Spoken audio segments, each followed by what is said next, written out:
Hello, today we're going to make some chicken stew. First part, I'm going to show you how you can debone frozen chicken without all the manual labor.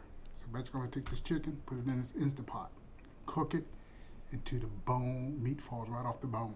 Then we're going to take that meat and I'm going to put some of it away to make a possibly egg sandwich or chicken sandwich or chicken something.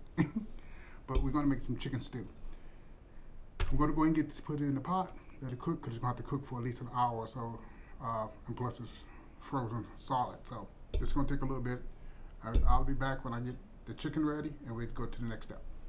Okay, so we have the chicken. It's been steamed in the air fryer for Instant Pot. And if you take a look, you can see the meat is just falling off the bones. No effort on how to take anything apart. Just shred the meat from the bones, comes off with ease.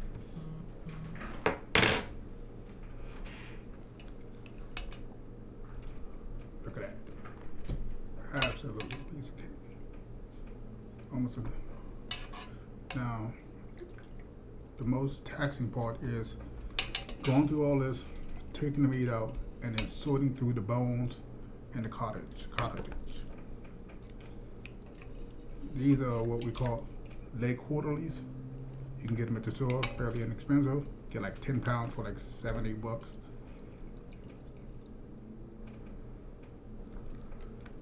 Look at that. Now, that just comes all apart. Almost no effort. Just picking it up. Now, I'm going to have to shred through this, clean it up. As you can see, we have a lot of good broth in there, which I'm going to put to good use.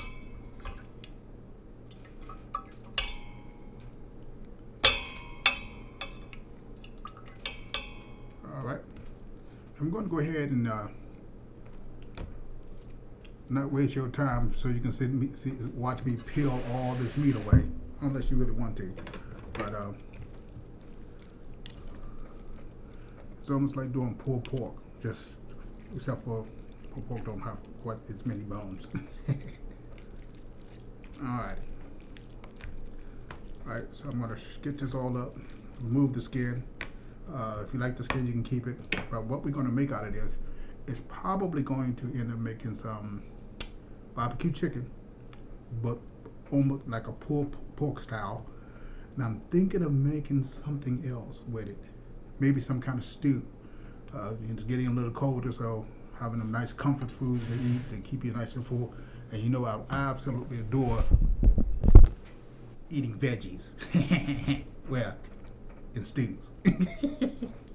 So I'm going to get this all cleaned up, get rid of these bones and stuff, and I'll be right back with you.